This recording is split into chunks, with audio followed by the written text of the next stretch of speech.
Good afternoon, everyone. My name is Wahid Lutfi. I'm going to show you how to do system admin work on a virtual machine, Red Hat Enterprise Linux version 9 today. Today is 4/30/2023, and it's about 2:27 p.m. Pacific Standard Time. Yesterday, I posted this video at MyWebUniversity free educational video, which is my YouTube channel. And the topic of that video was basically system admin task account management. Account management, we were discussing account management like user add, user del, user mod, group add, group del, group mod, and a lot of other number of commands that we did. This is like a 1 hour, 58 minutes video. Thanks for watching it. I already see people are watching it and some people are subscribing to our channel. Make sure that you are enjoying it and then make some good comments so I could enjoy it as well. So with that in mind, let's just get started with the next video for helping you out with system administrative kind of tasks. So I'm going to go through a slideshow here. The topic of today's session is Linux Red Hat Enterprise version 9, and it is happening on a virtual machine. The host operating system in this case is Windows 11 Professional Edition, and then the VM virtual machine that I built was Red Hat Enterprise Linux, and that's the one that I'm going to demo this session as well.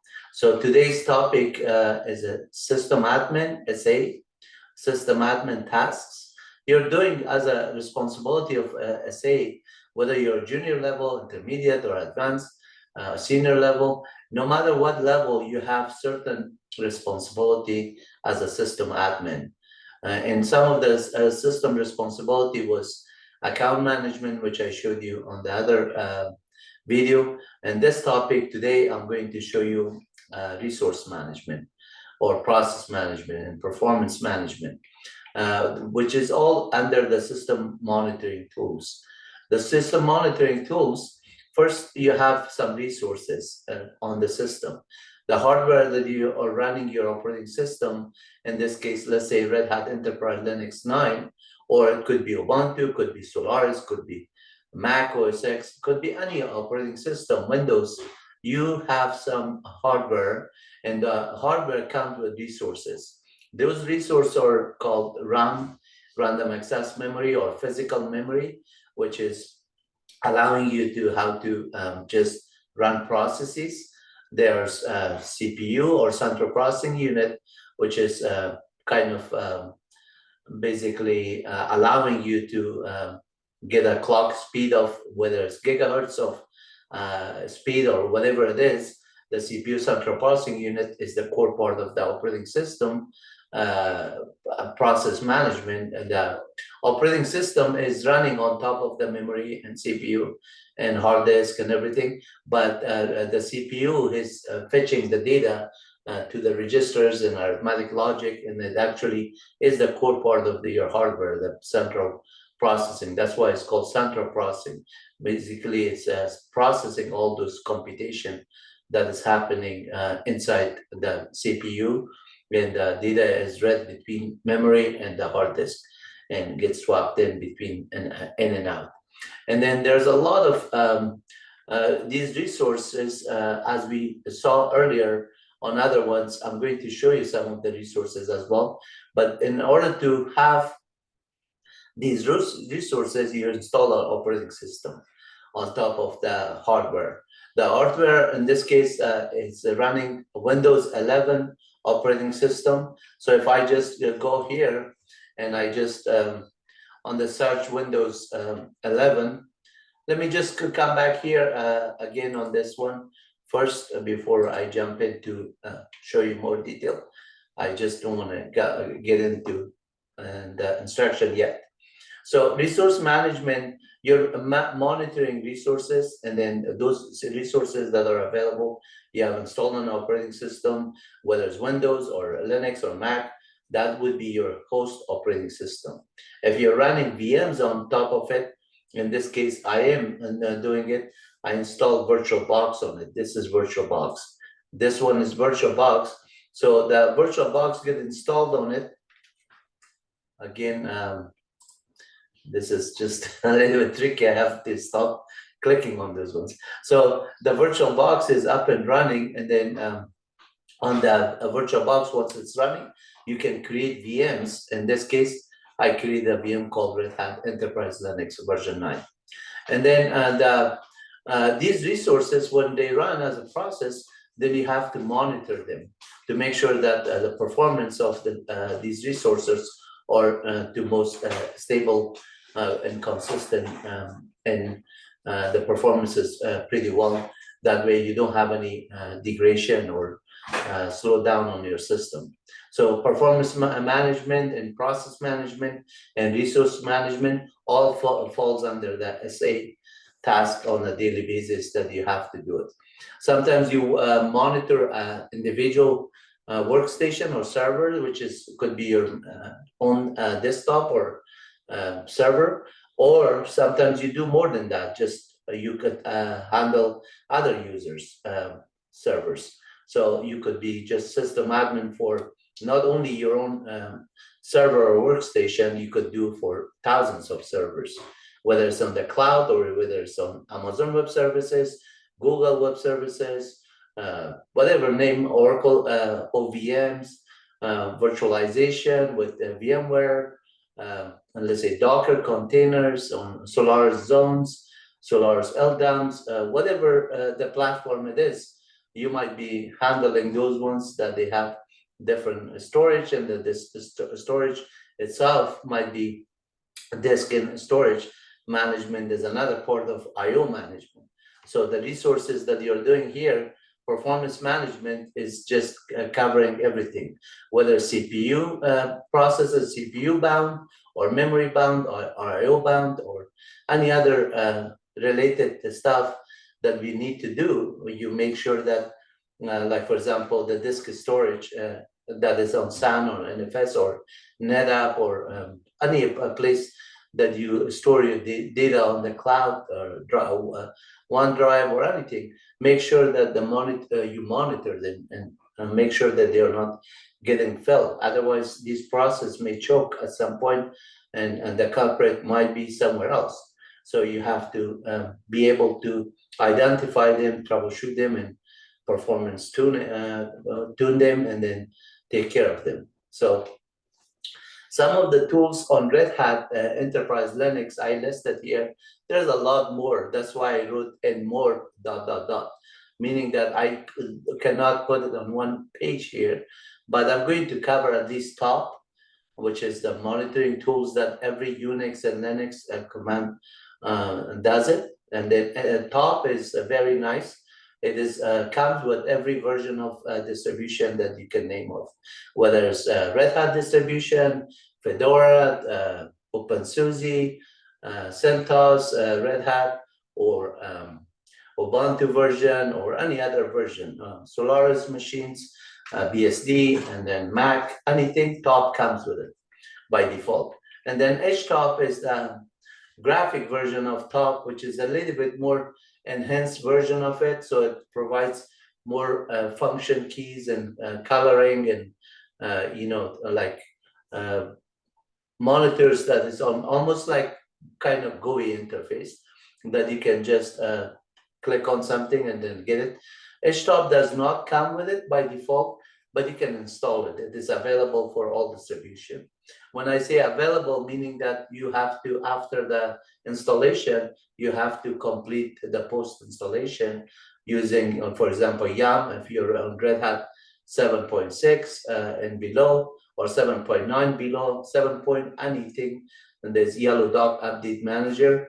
DNF is the version that is replacing the YAM. So on YAM, there's a symbolic link for Red Hat 8 and up to DNF. DNF is the Fedora version of same thing that it does that. This one is a file manager for it, and it does that one. And then on previous version, RPM was also provided. Red Hat Package Manager for Red Hat. This is specific to Red Hat, but Ubuntu also has this. You can download it. It is available for Ubuntu also for RPMs. Red Hat Package Manager. Ubuntu has its own repository, which is apt-get, apt-cache, and all that one. If you are not familiar with that one and you're looking for a good training on it, I already have at MyWebUniversity.com a lot of videos on that one for Ubuntu, and a lot of documentation, a lot of PDF files, everything, a lot of videos on YouTube channels for the same topics that I have covered it in multiple platforms, Ubuntu, and now I'm covering it on Linux Red Hat Enterprise version 9. So the other command that I listed here, top, htop, ps for process management. This is not instat, actually IO stat. I'm gonna make a correction on that one. Let me just make a correction on that one. Somehow, when you type in IO stat, somehow the interpreter, this one, it just did a automatic correction, which I don't like on PowerPoint and Word document. Sometimes you are writing one thing, and by the time you realize it's already modified. So that's IO stat. Okay, now I'm gonna go back to the slideshow here. That's good. We caught it and we corrected it. So everything else is okay. I'm gonna go to the next one. So PS, IO stat, VM stat, LSOF, RPM, YAM, DNF, and then more. Notice that there's some kind of like marker saying that, do you want to just spell check on this one, which I already did. Somehow it is not showing, but I'm gonna ignore that one since it is okay. I'm gonna save it because I'm gonna put this one also on the list of descriptions, so you can have all these discussion as well. Okay, so I'm going to show you resource management, process management, and IO management using these commands now. So you understand how we're going to do sysadmin work. And then with that in mind, let's get into the Red Hat machine. So right here, it is just waiting for me to type in my password to get it back. Sometimes the screensaver kicks in. And then as you can see here, I open a few of the terminals already, so I don't have to type in too much. You can always click here and then open another terminal. That's how simple it is. And in order to do this one, you can have an option here also, clicking on terminal and then just get the terminal. So the one that I want to do, this one is, I'm logged on as root here, and you can see here the echo $PS1 prompt shell 1 is showing that this is the value for it, which means that /u means show me the user. So if I say ID dash in lowercase ID dash UN, that would be equivalent to this. And then the @ symbol is this @ symbol, and then /h is the host name. So I could type in host name here, or that's the local host, or uname -n, that would show the same thing here. So that's the host name, and then /w means the print working directory, the current working directory. Since I'm on the root here, as you can see here, I'm on the root, this tilde is saying that the default user, tilde is the home directory. So echo $home is pointing to that, and then echo $PWD is pointing to that, and then CD to tilde will take me to the same place here. So if I go here, make directory new dir, and CD to new dir, this W just shows out the current directory that I'm on. Now notice I'm on PWD here, so echo $PWD is there, and echo $home is there. And then if I just do a, since I'm on PWD here, if I just do CD to tilde, that's gonna take me to my home directory. notice here. Also, if I just go to new dir here and then say cd, then assumes that, okay, that you're going to your home directory, and that takes me there, okay? So clearing the screen here, that I just leave it as it is for the root. And then you can see it, you can type in ID by itself, you get everything that says that I'm logged on as root here. And as I showed you, ID-UN, it shows you that it's your user ID. If I user ID with name is root. ID-U itself is the zero ID, group ID of 0. ID-G, also group 0. ID-GN, also gonna give me root. And if I just look for grep-i root etc password, just to show you how this one is there. So the user ID of root is 0 and group ID is 0. And the user ID name is root, that was ID-UN gave you that. And then this X saying that there's a password entry on the shadow file. And then this root is the owner. And then this /root is the home directory. So equal $shell will just tell you that that is my shell, which is this ben bash. And then $home is going to give me /root, which is this field. So all the fields we parsed it, and it is there properly. And then the other field that I wanted to show you is this one, which is group ID. ID-GN is also going to give me root. And then you can also do something like this, ID root, that will give you that information, user ID, group ID, and then groups. Also tells me that I'm part of the groups. And I can also say get in password root. This one is also going to show similar information when I did the grep on the root on the password file. So you can see that is the case. Coming back here, this one ID itself is going to just give me all the field. If I say ID-UN, it's going to say the user ID and name is Wahid. ID-U is the user ID is 1000.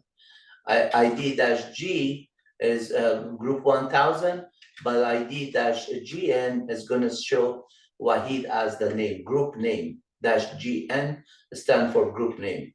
So you can do that one, get int password Wahid. Also reveal what you can do, grep-i. Let's say grep-w Wahid etc password. The reason I did that W, if I do a -i, if there's any other string that matches Wahid, which is my other account Wahidullah, that will also match it there. So in order to just minimize that one, I do the W, so you get it specifically. Like get int password Wahid will give me the same thing. So now if I say PS here, normally when you log in on the shell that you're logged on, it has the shell. Since I'm on my current directory, there's a file called .bash rc.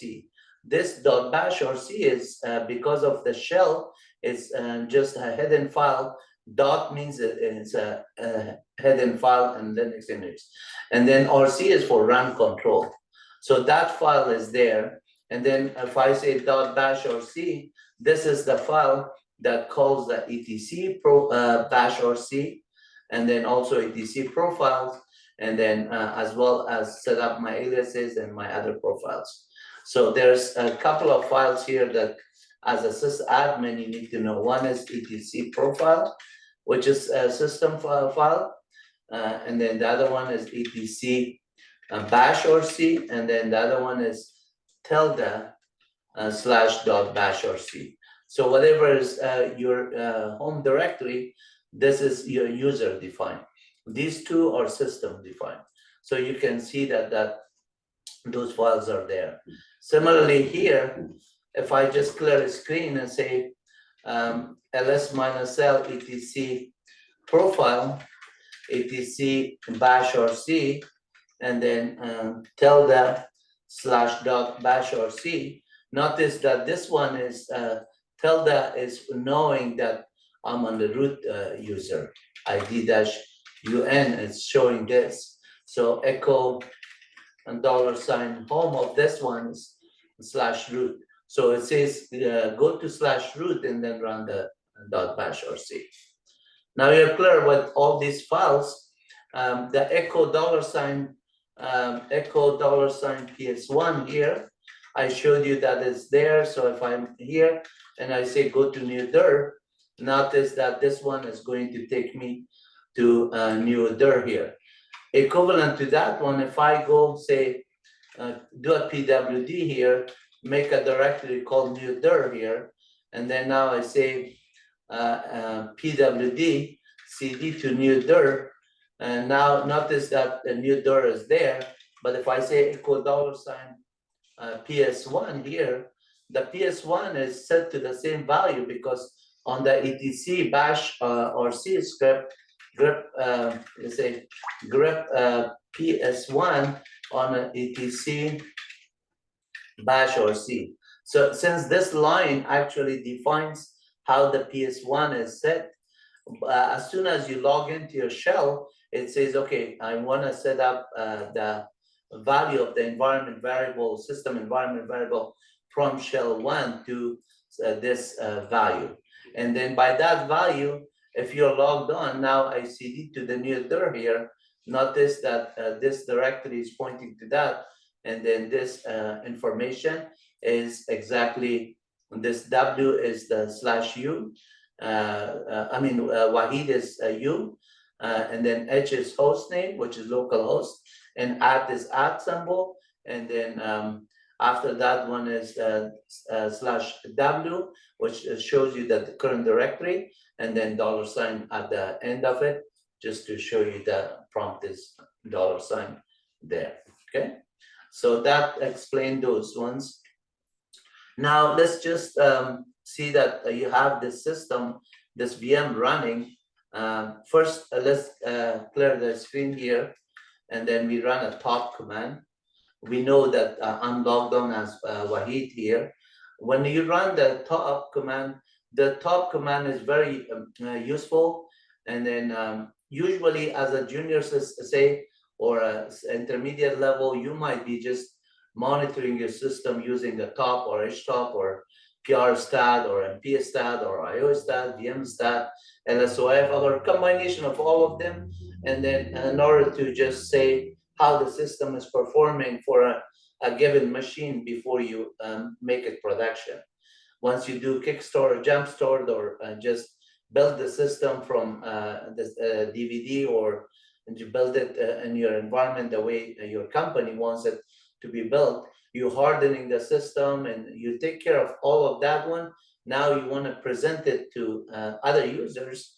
Before you do that one, now you want to monitor all the activity that are happening on the system to make sure your systems are not having any zombie processes, defunct processes, or being IO bound or memory bound or process bound at the startup. And so when your system starts, normally you see these top 20 processes that are running on the system.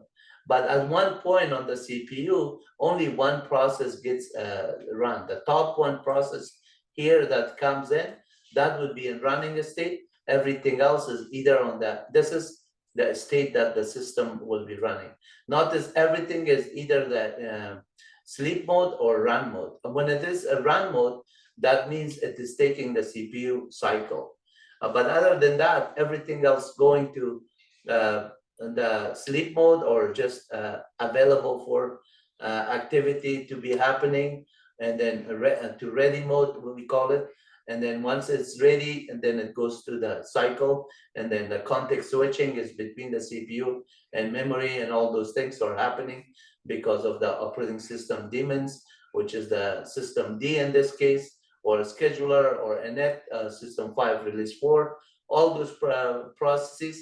The scheduler is responsible for IO management, process management, scheduling the process.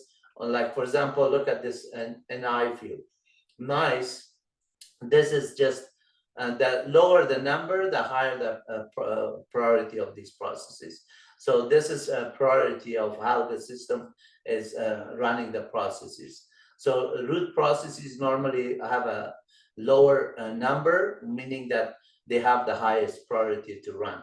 They always run in the foreground, and they always are monitoring other server. Usually your daemons like system D or init D or other ones, scheduler, all of those ones are running in the higher privilege mode. And then this information, I'm going to just give you a little bit detail of the top command before I jump in on htop and other ones. So top, as you can see, it shows you all the tasks here. Total of tasks 226 in this case, and it says one running. That means only the top one gets in the CPU cycle. These other ones are running, but they're running in the background in a wait state. So once the context switching says that, okay, I'm ready to fetch you back to the CPU, so you will be the running process, then they get to start there. So that's why this information keeps switching. But it happens in like a very quantum of CPU time, like 10 millisecond or lower. Those numbers are very, very quick. So at the time that as if all these processes, or we call it multi-processing system or multi-threading or multitasking, that to the user is all transparent. The user does not know that my process is right now waiting in the queue for that milliseconds. As soon as you run it, and then the data runs on the CPU, and it just gets the segment of the text area of the program gets loaded, and then fetch all the area into memory. But before we go to that one, let me just show you more. So this sleep is saying that one goes in sleep mode. As soon as it is back to the waiting state, it goes to sleep mode. But they're not sleeping forever. They sleep for nanoseconds. And then zombie processes, usually before your processes become orphan processes, the parent process dies and the child process becomes a runaway process. They are marked as a defunct process, DEFUNCT, defunct processes. And then those defunct processes are also called zombie processes.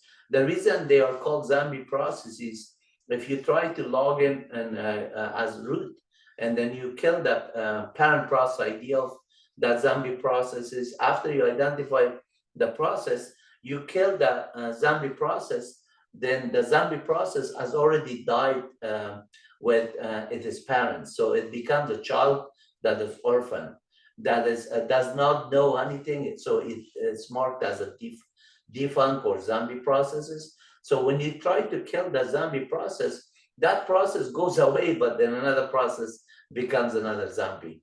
So that's why they call it zombie. So on the Solaris platform that I worked on, starting with Solaris 9, 10, and 11, all of them, they had under the proc file system, a very nice program called preheap. So you reheap for process reheap. Whatever process was the zombie, in that case, you just say process ID number, let's say 2204 was a zombie process, and it was marked as a defunct or something, then you could just say, okay, preheap on it. And then a preheap would kill it automatically, and then find out the sample table and the entries on the kernel level, and then it will clean it up from the sample table, and then preheap now would take care of it. You don't have to reboot your system. Sometimes on Red Hat, unfortunately, they don't have a preheap equivalent, but whatever is on the proc file system of Solaris, Red Hat has equivalent there, except the preheap command.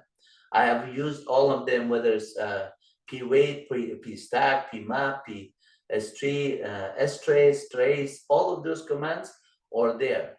So pwd or pwdx, all of those ones are there on all of them except preheap. So if you're Solaris, admin or BSD admin, most likely you are familiar with PV.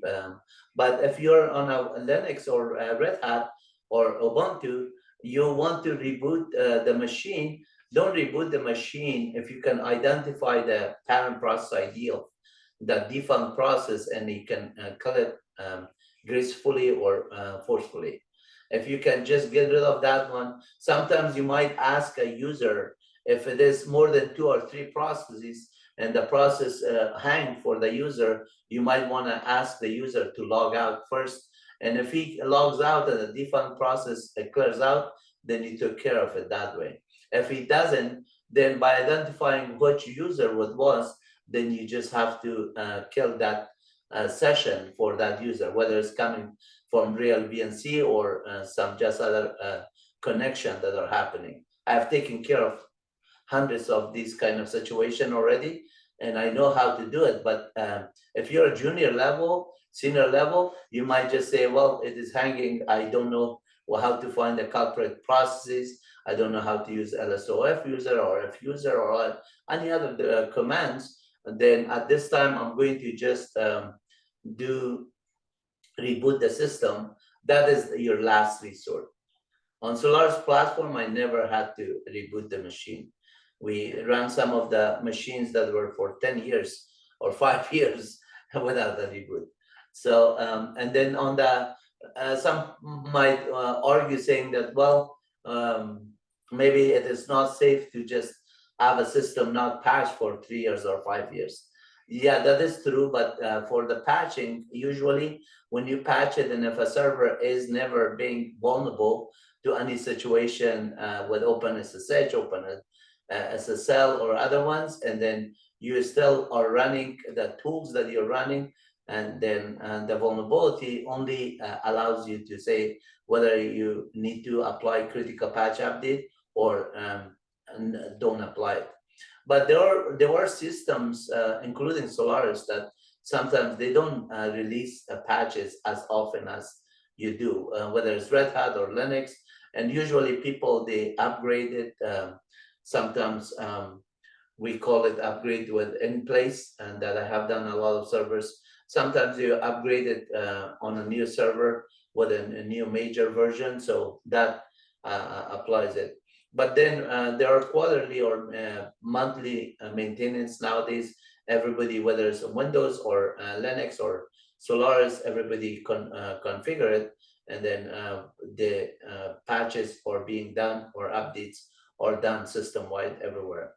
So, and the other topic that we're going to look at here is after the zombie process, here the CPU usage. Notice the CPU is 0.4% user, and then 0.1% system.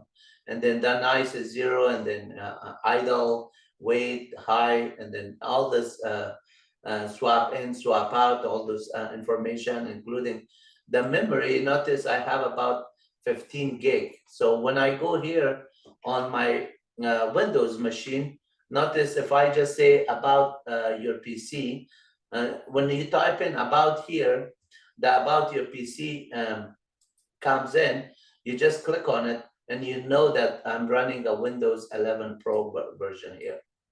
Windows Pro, this is my host operating system. Excuse me. On this one, I have 32 gigabyte of physical memory.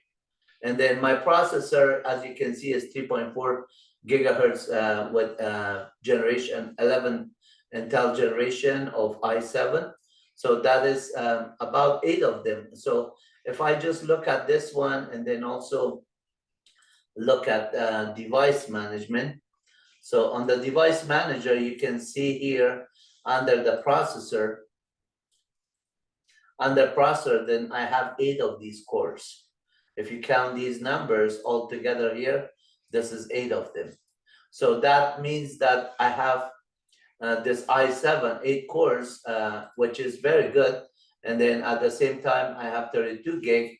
So I went to a virtual machine here, and I configure it with, out of the 32 gig, I allocated 16 gig here. 16 gig for the Red Hat machine. And then these other ones I have configured also, but since they're not running, they're not powered on, only the running state is going to get these resources allocated for it. So don't be afraid to have multiple VMs. And once you do it, if you want to just only have the most performance, just then allocate like 16 gig out of the 32 gig, half of it. I have never seen any issue with performance. In less than a minute or 10 seconds, I can shut them down, I can bring it up and everything with a 4 processor. So this is really cool in this sense. At the same time, if I look at the top command, I can see here 15 gig I have allocated. And then how much 13 gig is available currently on this VM. And then all the amount that is used and everything, buffer cache. And then swap information is here saying that how much swap I have allocated, how much available. This PID is showing all the process ID of this one. You can see all the processes, this root 1 through 9, all of these ones are lower process number. That init is system D. This is system D process, you can see here. System D processes. So, and then this one is kernel threads, and then all those other processes you can see they're doing it. The user defined processes that since I'm logged on, I see these like I'm running top and GNOME terminals and so GNOME terminal, and all of that one shows on the system. The priority, as I mentioned earlier, is like how high the priority this process could get. So the lower the number, the higher the priority. The nice is similar. You can renice it also, a process. But if you're root, you can renice it. You cannot renice your process to just take over of somebody else's priority. So that's why it is the security privilege that only root could do that one and not regular users. You can renice your own processes, but sometimes you run a process on the foreground and then sometimes you run it in the background. Usually the foreground, it has a higher priority, so it runs first. Then this is the virtual area of memory. So on the system, when it runs on RAM, random access memory, there's some part of memory called virtual memory, which is this process come and go.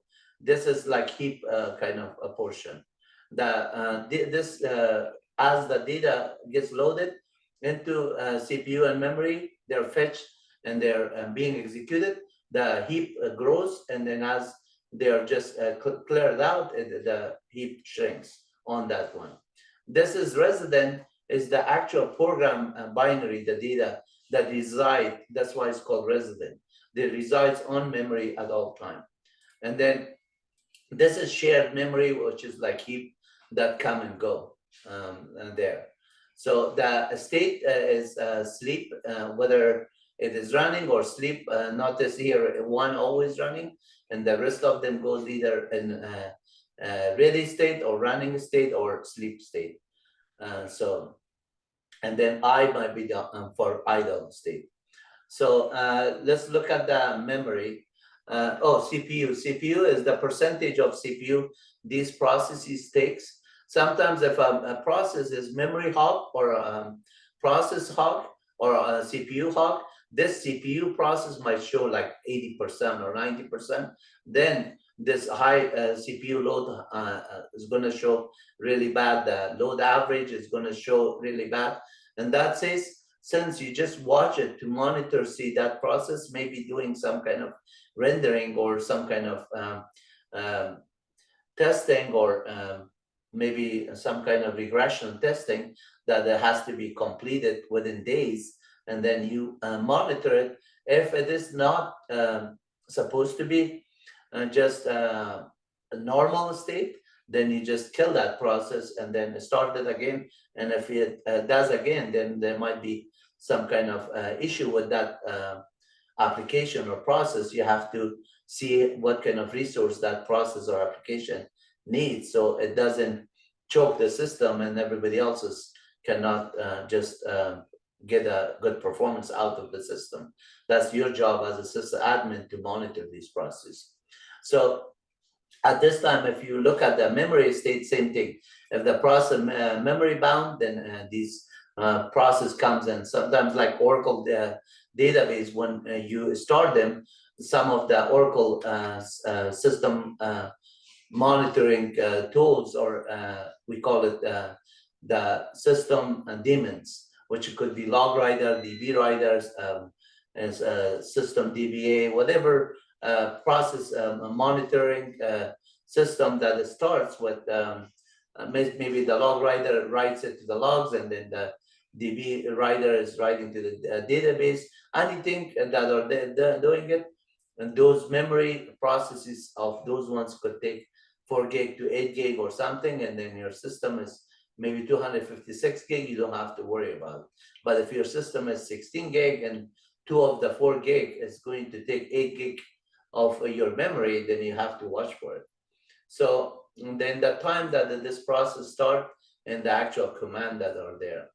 So top also gave you some kind of, these are the actual command that are happening on the system, and that's what's happening here. So top also gave you a -n option. So if you say only run one time and then exit out, you can see that I did it one time. If I want to do it 2 times, it's gonna just do it 2 times, and after the second one, it exits out. And then you can also give it by number of seconds that you want to run with -s for second. If you just do a -q and saying that give me a wrong argument, like -q is not an argument here on the top. It gives you like -d for seconds, -n. It wasn't -s for a second, -d. And then -n for number, and then you can do it per user or per process ID. So if you say top -p for process system D is going to only give you system D here, which is this process ID 1.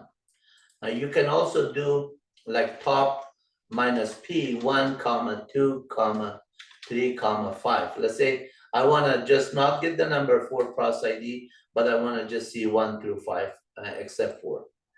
So you can do that one. If you want to get all of them, you could say top -u root. This will just show you all the processes 1 through whatever number it is that is owned by root. So you don't have to go by number, not 1 through this. But usually the lower the number, the higher the processes daemon, including 1 is being the system D, and then 2 would be the kernel thread, and then GP and so on.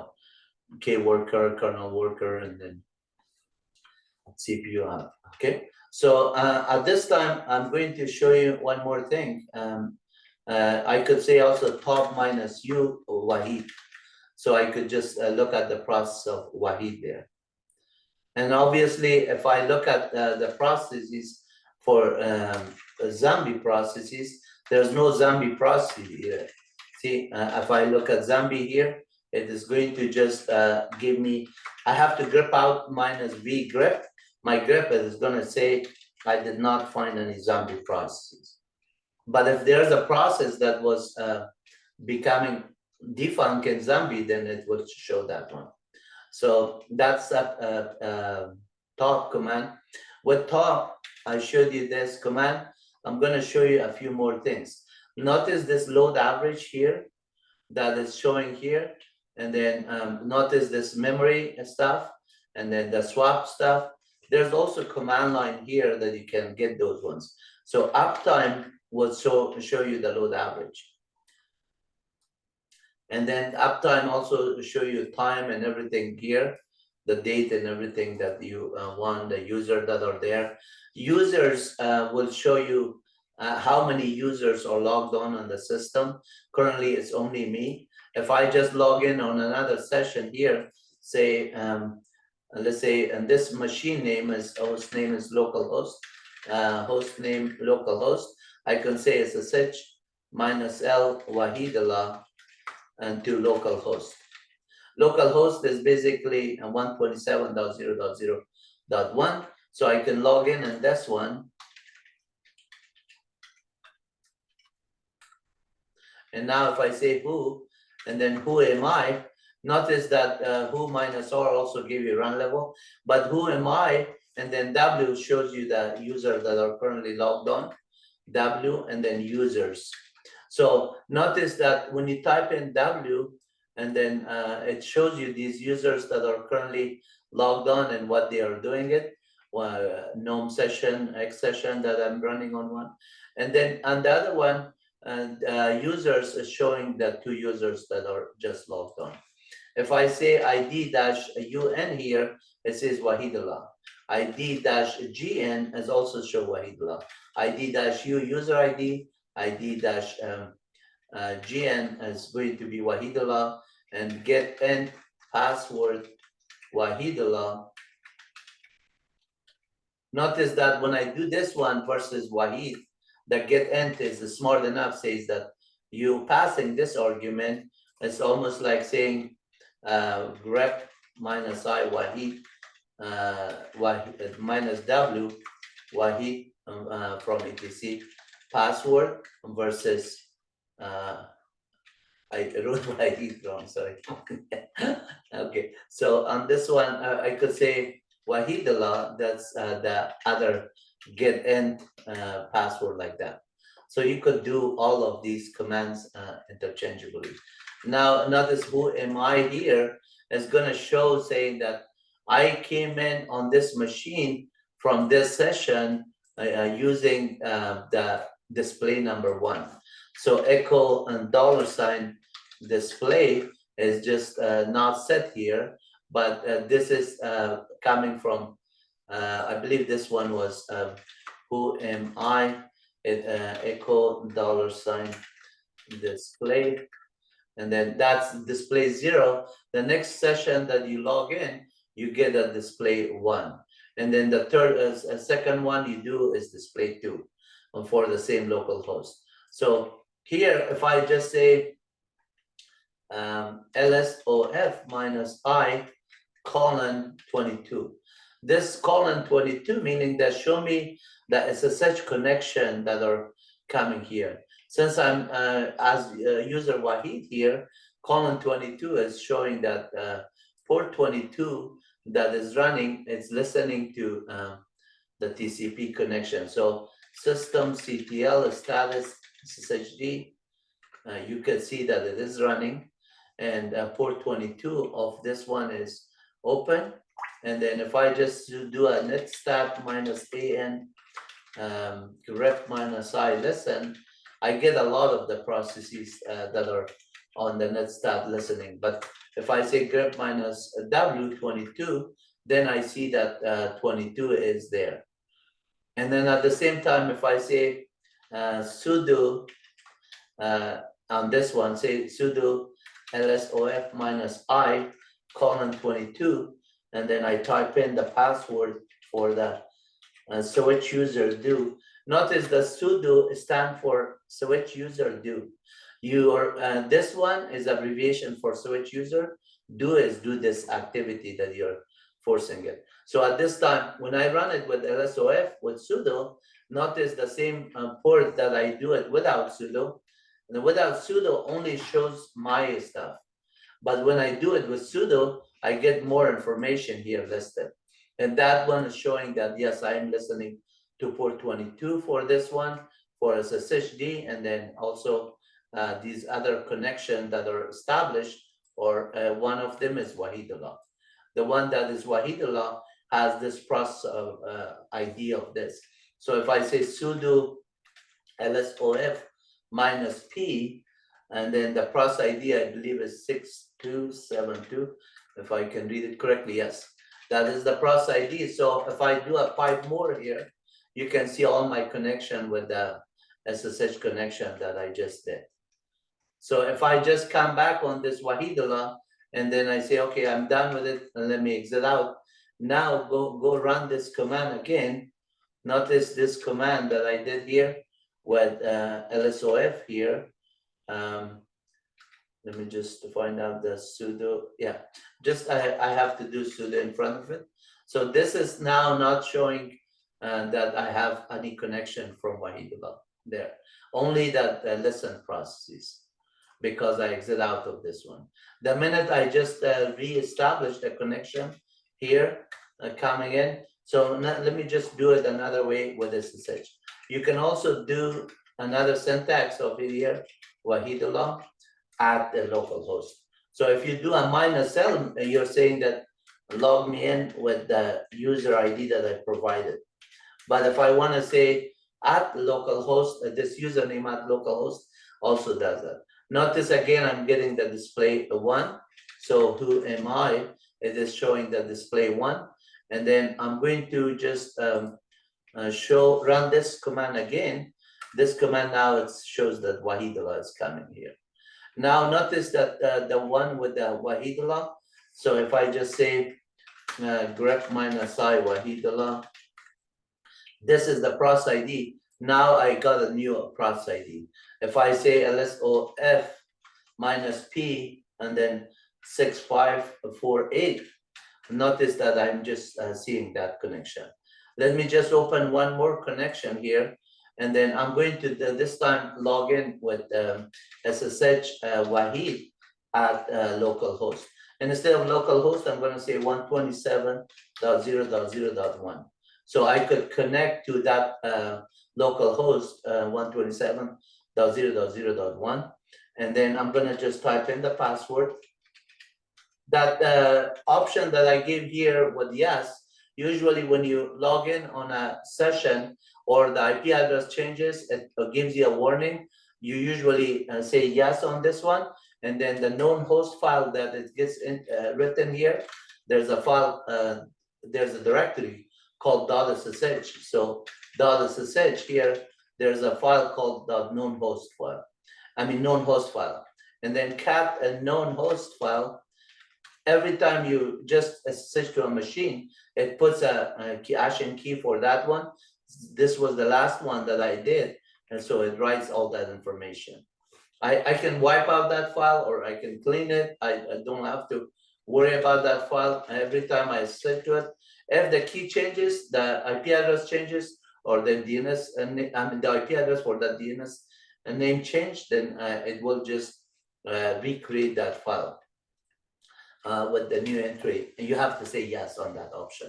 So now I'm saying users, notice that I'm logged on with Wahid twice and with Wahid, Wahidullah, the next one.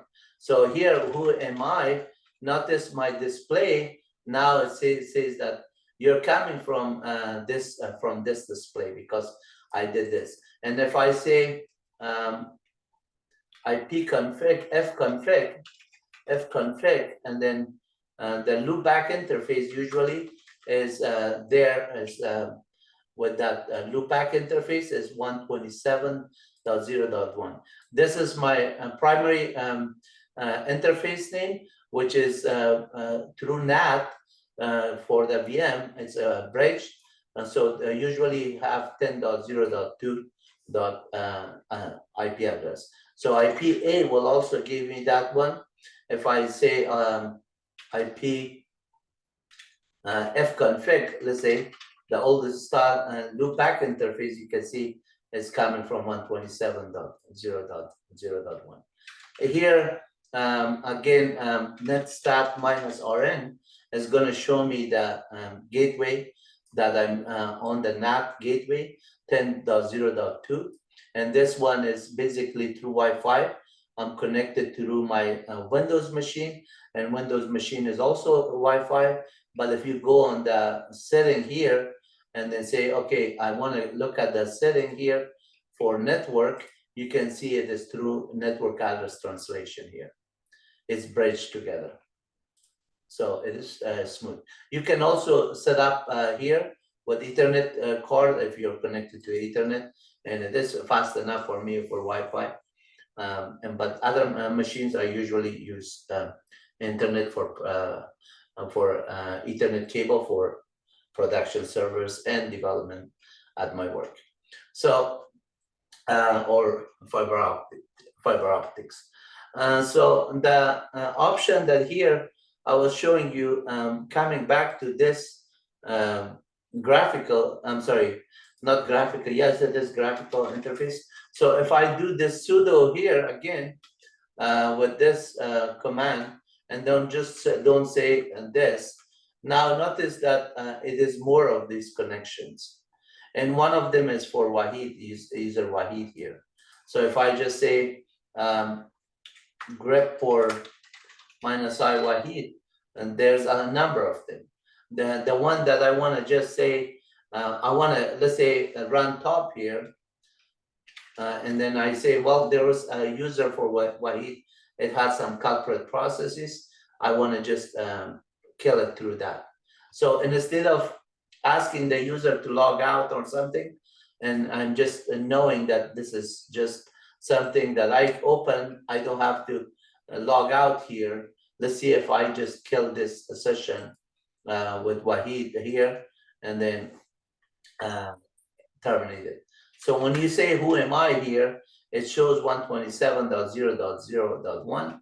And then I'm going to just say here, say, let me see, on this one I'm root.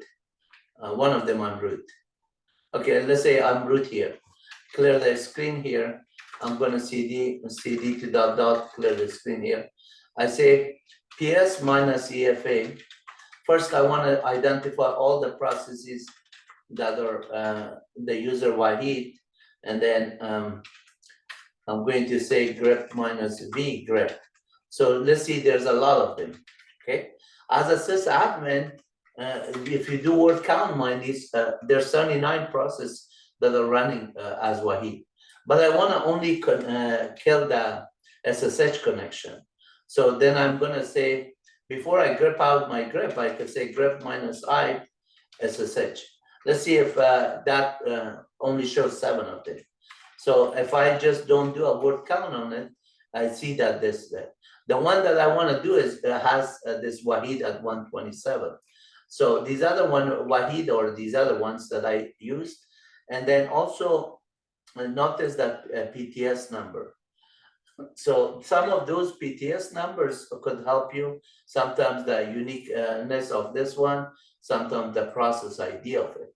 So if I just do grep for not SSH, grep for 127.0.0.1, then all of a sudden I get exactly this process 665. So if I say lsof minus p 6651, you see how many other session that process open. All these files, not session files and everything that are happening on those ones, those as our list of open files for it. So at this time I say, well, I identified it, and then that was the culprit, but I didn't have to even do this grep 127, because looks like that one's the only unique one. All I have to do is grep minus v grep command. Now I have identified this one. And then if I want to just do a pkill on that process, I could just say pkill, and then not pkill in this case, because I'm not doing it by the name. I could say kill -9 and then 6651. That would be the easy way to, and just type it in. But if you want to do it programmatically, because maybe there's 100 other processes tied to it and everything, you want to just identify the user the process ID number for it. And instead of doing this kill -9 here, or kill -1 that process ID, the difference between -9 and -1 and -15, -1 is a signal hop command. Whether you type in hop, signal hop, or -1, that is going to respawn the process. If this was a Apache web server processes, whatever changes you made, you could do a signal -1 on it. But if you want to terminate it gracefully, meaning don't force it, you do -15. That's a signal term for termination. But if you want to kill it forcefully, -9. So this is how you kill those. I'm sorry, the process number was 6615. Good thing that I did not just do 91, even though 6691 might have not been on the process.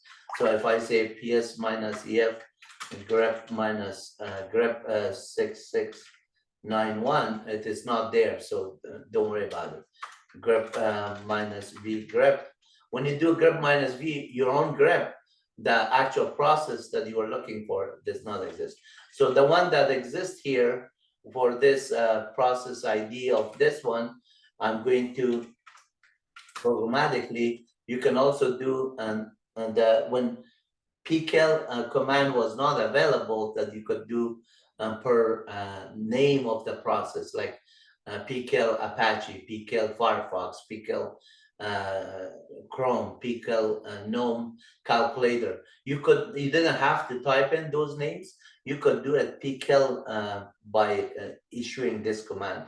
I have done this one for a lot of servers. Sometimes when you are running a process with these defunct processes that come and go, and it's harder to trace them on the fly. Every time you kill it, another process comes with it.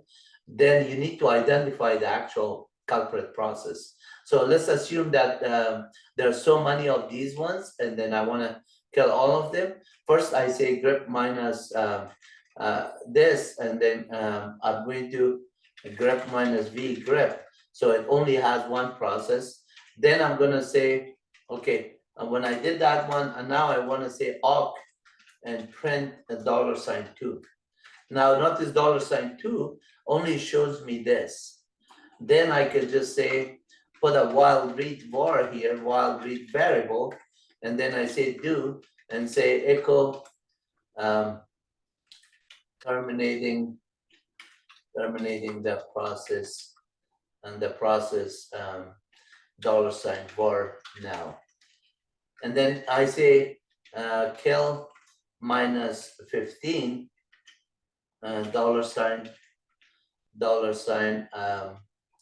$var, and then I say echo, and actually sleep 1 second, sleep, and let's say 2 seconds.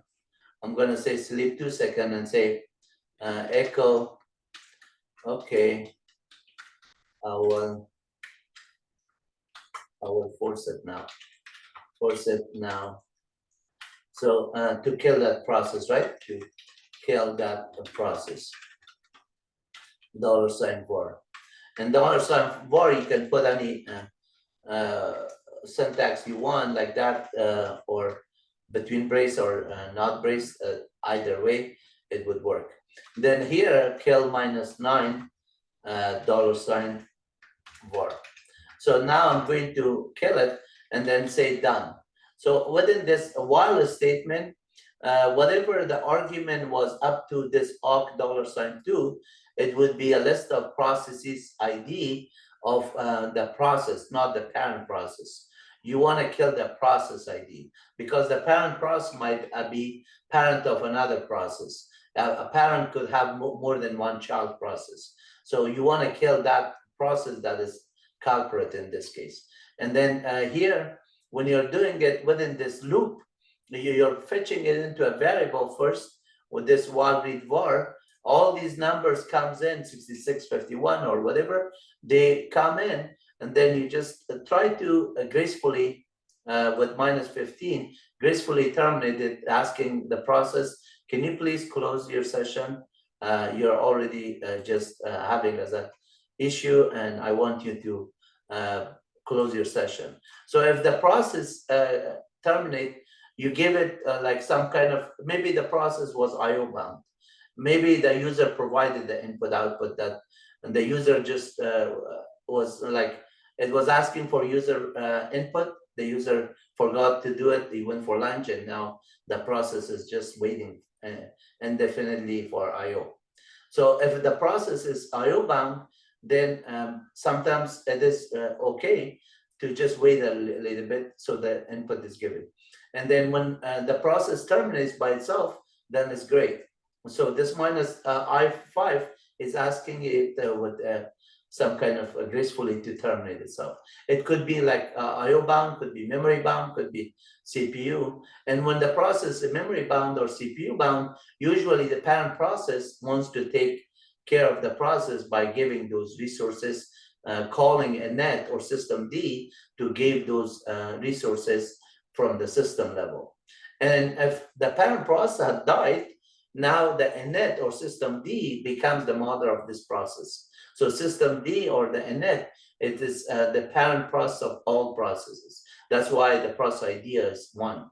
It is just take control of all these child processes. Whatever process become orphan by the system, init or system D tries to take control of it and say, what do you need?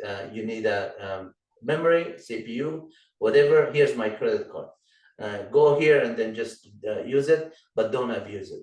But if that process, the defunct process, becomes kind of a zombie process, then your credit card is being abused, everything.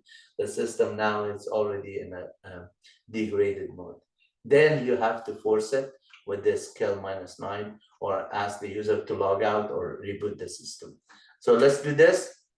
It says terminating the process and then 65. And then it says, okay, I'll force it now. And then it says no such process.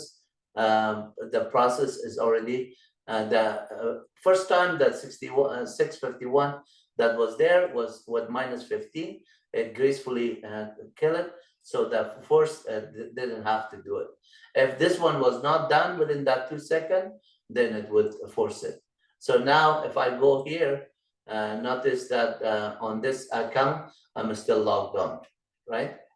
This one is still logged on. Let me just see how many sessions are there.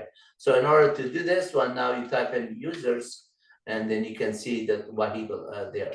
So let's do the same command now. As a sysadmin, since I did this one, now I could say, instead of running this command, notice that if I just do this command here, and instead of 127, I could search for Wahidullah. And now I have this one, Wahidullah, and then I'm gonna just say -w Wahidullah, and then unfortunately, you can see it picks up more because this one is also SSH Wahidullah. From there, I logged in as Wahid and Wahidullah. And then this other one is the PTS that is actually live. So I'm going to just, I'm going to kill all of this. Okay, I'm going to kill all of them because even if not the one with the root. So with the root, let me just go with the root out and then first name.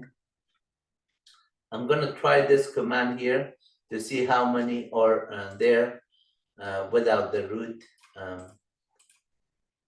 So ps -efa grep -I Wahidullah. And then you can see here, there's one with the root privilege, that there's SSHD, everything else is okay. So I'm gonna just do this. Become first root, sudo su dash, and then I log in as root. Okay, and then I'm gonna export my PS1 only to a pound, so you don't have too much on this one. In case if I change this one to a short video, you can see a lot of command here. So grep -I Wahidullah.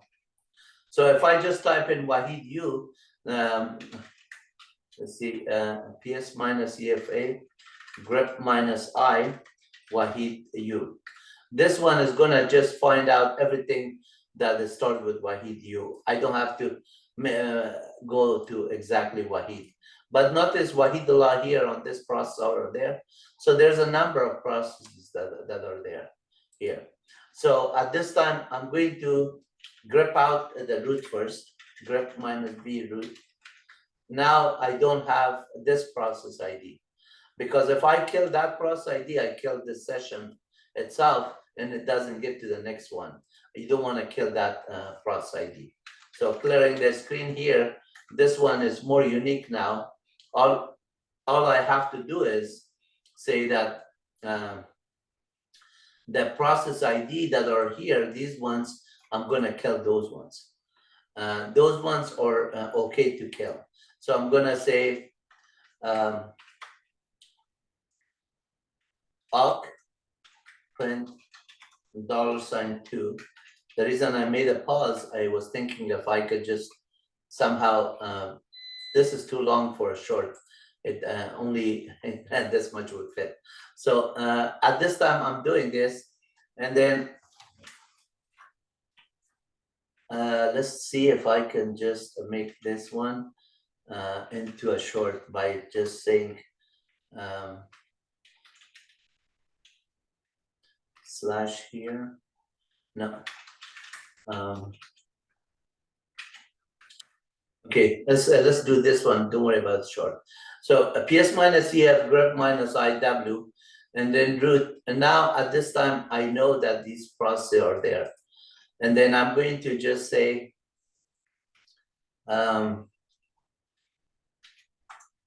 while read var do, and then at this time I'm gonna just say kill minus 9. I'll actually say echo killing the PID $ var now. And then I'm gonna just say sleep 1 second and then do a kill after that.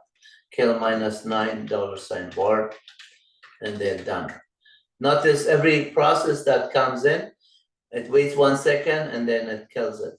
The process that was already terminated, it is not finding it. The 6527 was right here, was already killed.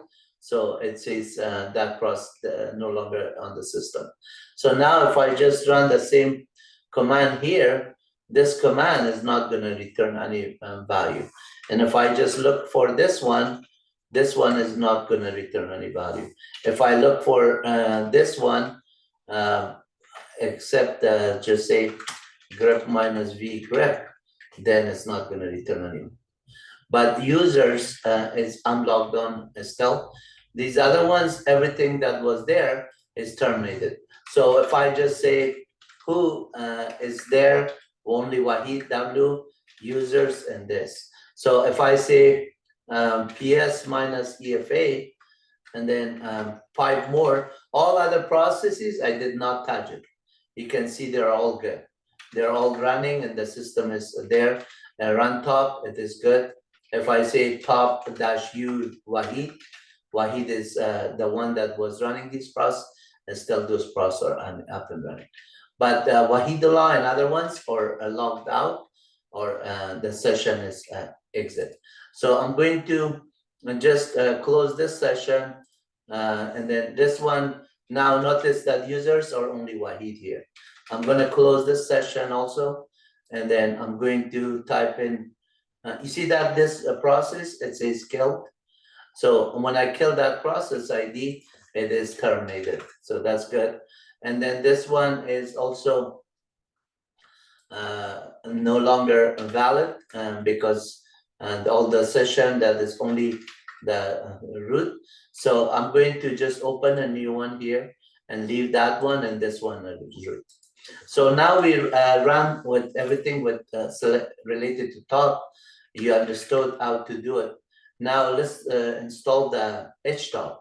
So by default, htop does not come with a system, and you cannot install software with ID-UN because you don't have privilege. You have to do sudo DNF install and like htop.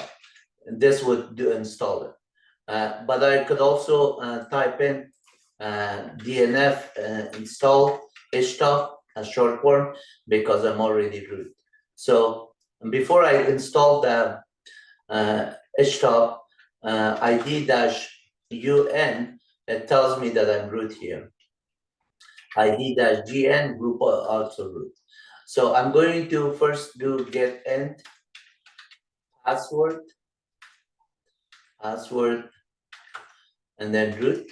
And notice that I could do that way, or I could type in this subshell command and say ID-UN gave us argument like that. Notice here, This was my command that was producing root. As sysadmin, sometimes you have to know more than just a few ways to do things. That way you can just programmatically take care of things faster. You don't have to type in all these things, and you can write it into a shell script and automate it, and you can take care of it. Another way you can do this one is to use the backtick. Backtick meaning that any command that you run here, you could do this. So now if I say, okay, how about RPM minus QA, and then grep minus I htop to see if htop is RPM is installed or not. And you can also do something like this minus QC htop. This is saying that htop is not installed. And this is query check. This is query A for all. And then if it was installed, you could do a QL for installing. But you can also use, and instead of RPM, which stands for Red Hat Package Manager, you could also use yum less and then htop. Yum is Yellow Dog Update Manager, is the version that was prior to version DNF, which is prior to version Red Hat 8 or 9. Anything that you used with Red Hat 7 and below, Yum was available for it. And Yum is now deprecated, is end of life as of Red Hat 8.6 and CentOS 8.7.6. So CentOS was replaced to Rocky 8.6, and on Yum was basically symbolic link to DNF for a while. And similarly, Yum is symbolic link to Red Hat 8.6 and Red Hat 9 and so on. So if I say which Yum, that is the repository, the binary, and then if I say file user bin Yum, Yellow Dog Update Manager, it says that the symbolic link to DNF. And the way I know that one, if I say ls-ld user bin Yum, you can see that it is just pointing to that one. And then also that DNF tree itself, which DNF is symbolic link to also to user bin and DNF dash tree. So you can see that ls-ld user bin DNF dash tree. DNF dash tree actually is a Python program. DNF dash tree. It is written in Python script, and you can just, if you want to see the content of it, basically do a cat minus send user bin DNF dash tree and pipe more. You will see the entire line 1 through whatever line it is, 62 lines, and then you can see how it does the system path and everything through those module calls. And I'm very familiar with Python. If you need to learn Python, I have a lot of videos at my YouTube channel also on this one. So like Python, IPython, Jupyter on Windows.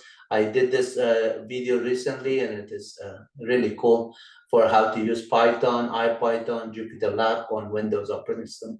Similarly, I did it on Linux and on Unix and a lot of this one. I would appreciate if everybody in the world or in the global, nationwide, we all support the Afghan community. The little girls need to go to school and college, and unfortunately, at this time, they're not allowed to go to work or school. Please support them to just make sure that they have the same fair share like as every human being on nation, and that they do have that rights. And then it's human rights, that the violation when people cannot work and they cannot go to school, so they cannot help their families. A lot of peoples, and they are in hunger because of economy and jobs and not having education to support their families. I made these videos teaching them Farsi for those of them that have internet access or somehow outside of the country can help others. And there might be somebody that have internet access in Afghanistan, that they could help somebody else. Hopefully, everybody give him that rights, so we don't have to struggle all the time just to teach someone the hard way, and they should be able to go to school like everybody else. With that in mind, let's come back to this presentation here. I'm going to just cover installing, in this case, using a DNF, installing HTOP. As you can see, if I say DNF list HTOP, is going to run and says that, okay, what are the package name? And it says x86 64-bit. So uname -n tells you that this is the node name. Uname-p is the processor name. Uname-r, the revision of the build. Uname-n is the node name. I already did that one. Uname-s, the system name, and uname-m for machine type, and the machine type is x64 bit there. You can also get this command from Arch. Arch is also give you the same information about the system name. So now I know that I am on the right machine, so I could install this package. And then what other commands are on DNF? I can also say DNF install HTOP. So once I know that that one is a package that I want to install, and it is for my architecture, then I say, okay, I'm going to get this version. I say, go ahead, install it. Yes. I could have also done DNF install -y here. And since I already installed it, this one is going to say, I'm sorry, I put equal sign. Let's say, once installed it, you say -y for yes. That's going to just say that it's already tested and it's reviewed. Now, if I say RPM -QC HTOP, it's going to return success, meaning that it found the HTOP. So I say, where is HTOP? When you type in user HTOP, where is command, it shows you the user bin HTOP, or which HTOP could also give you the location. But at the same time, the man section of this one is falls under section 1 of this HTOP.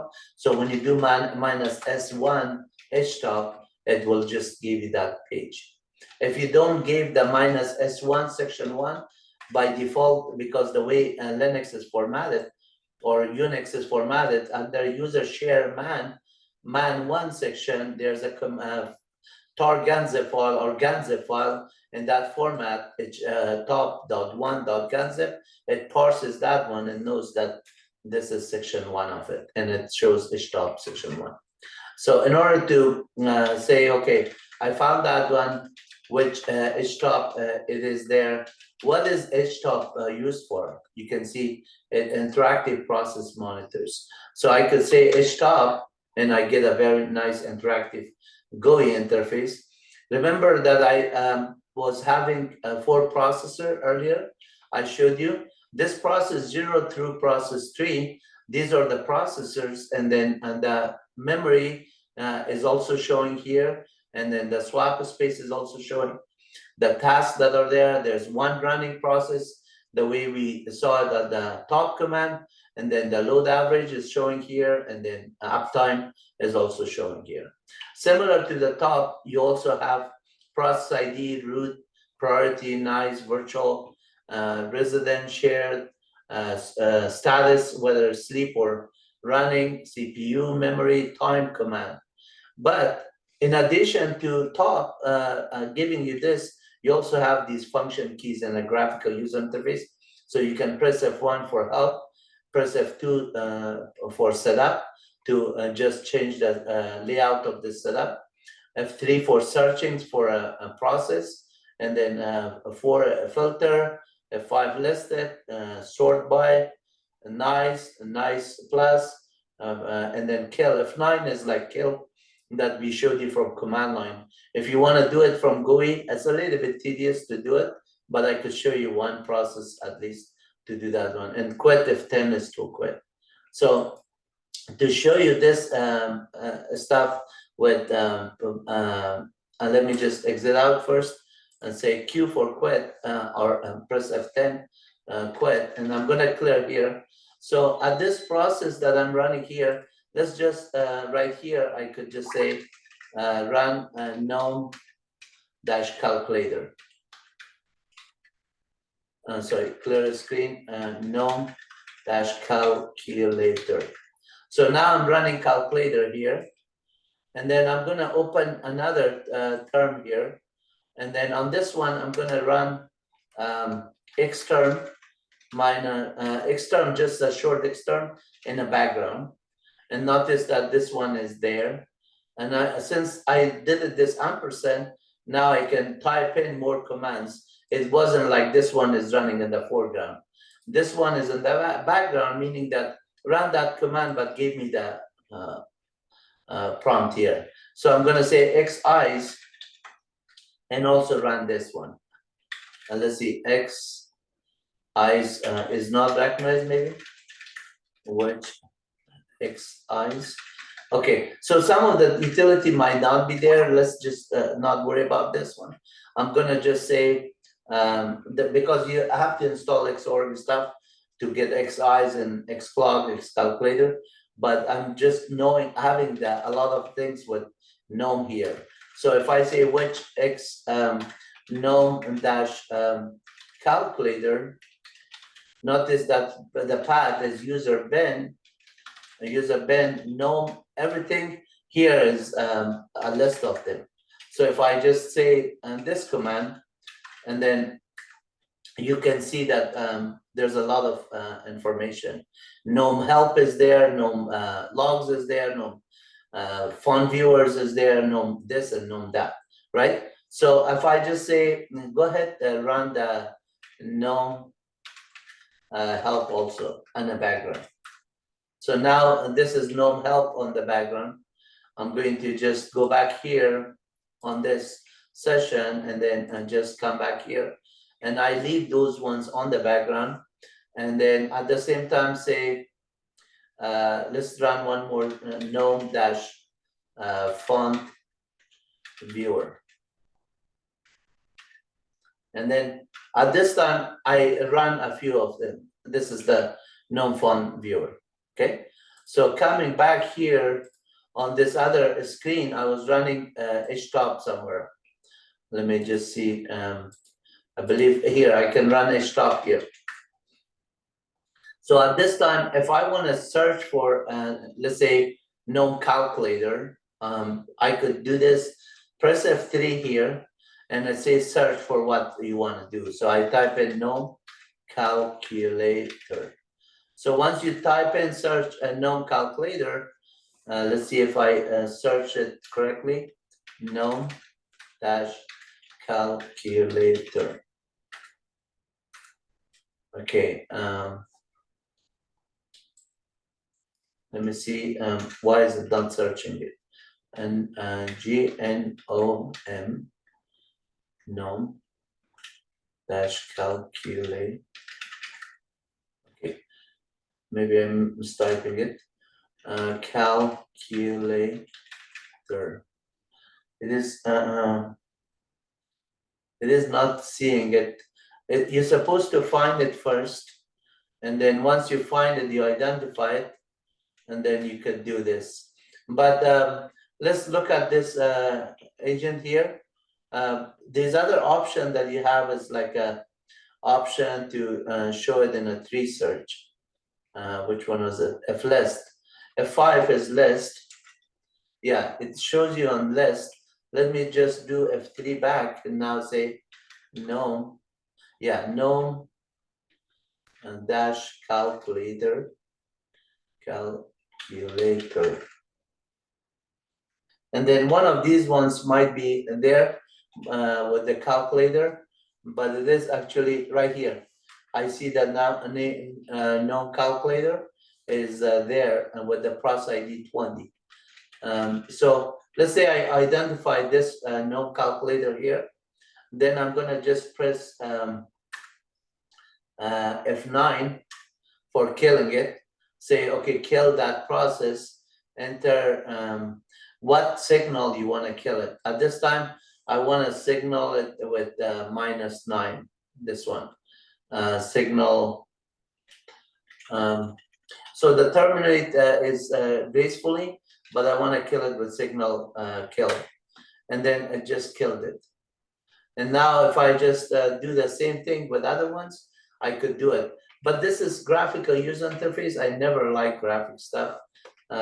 I mean, it's up to you. If you want to just use Linux like Windows, Linux like Windows is user friendly, and it is just you have to learn it. So once you learn it, it becomes your best friend. It is user friendly. So here I did this one. Now at this time I'm going to do it from the command line like this, rather than killing that through that top command. I could do it through the command line again. PS minus EFA grep minus I y heat. So this one shows all the process for y heat, and then say grep minus I gnome dash.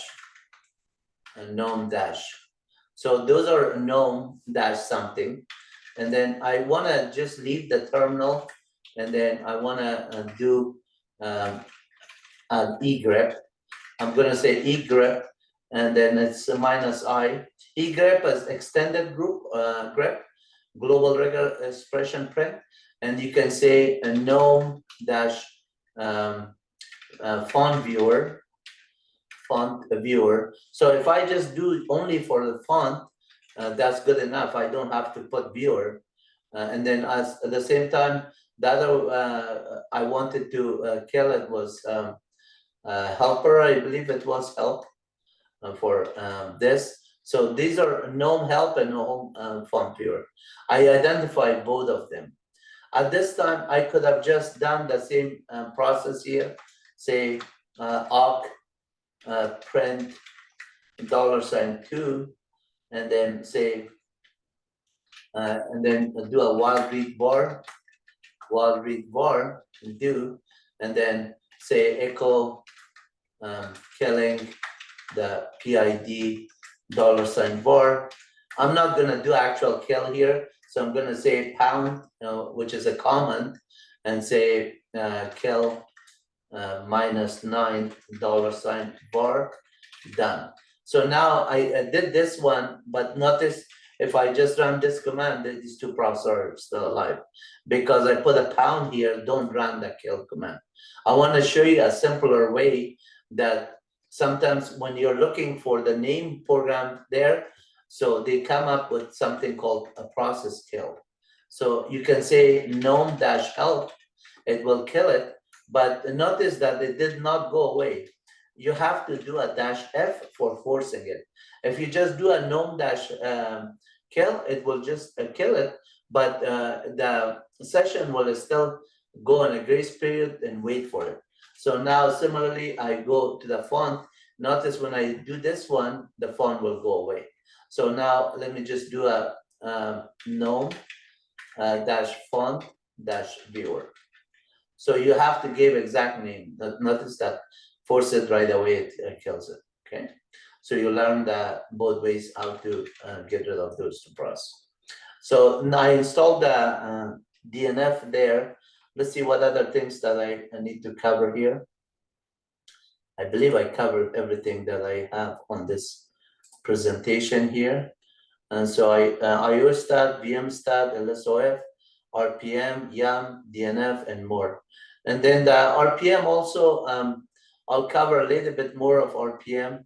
So if you're installing a RPM and everything, you can just get the list of them as well. And then the other thing is VMstat and IOStat. I think I did a little bit of it, but I will do a couple of comments on that one also. So let me just go back here. So here, IOStat first, if you just say it's not installed, go ahead and install it. Yeah, go ahead and install it. So there are some of the tools that are not there. Now you do IOStat, it is going to run the system. Input, output, and then all that disk IO that's happening is there. IOStat 1.5 would just run every second 5 of them. If you want to give it the IO stat 2, 5, 2 or 3 actually, 2 of them 3 times. You can do that one. And basically it shows you the loopback interface and all the disks that you have, and then the number of read write in kilobytes and everything that is happening. It is showing you those data. Since my system uptime is really cool, I'm not worried about IO stat. VM stat is similar. So and this is virtual memory area. Remember on the top when we were looking at the virtual memory. So VM stat is here. It's going to show you the read in blocks and then swap how much of free and everything. And then free dash H also shows you for physical memory, how much you have and how much is allocated and how much a swap is happening. So those commands are there. And then VM stat 1 and 3 runs 3 times every second. So, and then VM stat 2 second 3 times. It will just wait 2 seconds and then run the next iteration. You want to just give it a little bit time so you see those disk read and write, how often it is happening and where it is the culprit. The other thing is, in terms of top, I showed you the memory, and I'm going to also show you free-h. And also you can get this information from the cat/proc/mem info, 5 more. You can get that saying that I have 16 gig, this much free, this much available. And you can also get same kind of information for CPU. So CPU info, it's 5 more. You can get your resources to see what kind of Intel processor you have and what is the speed and how many processor you have altogether, 4 of them, and then you can get that information here. And then also clear the screen.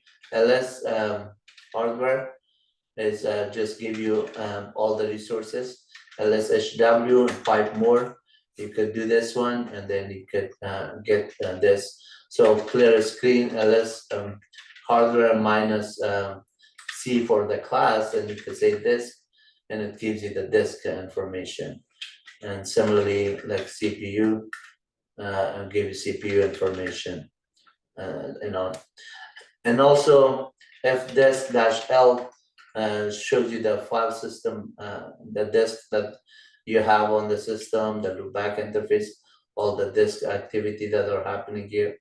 You can get that. So you have dev SDA 1 and SDA 2. So when you look at the fdisk-L/dev SDA 1, then it's gonna give you the details of the partition on disk 1, and this is on disk 2. Also, you can get LS CPU, less CPU here.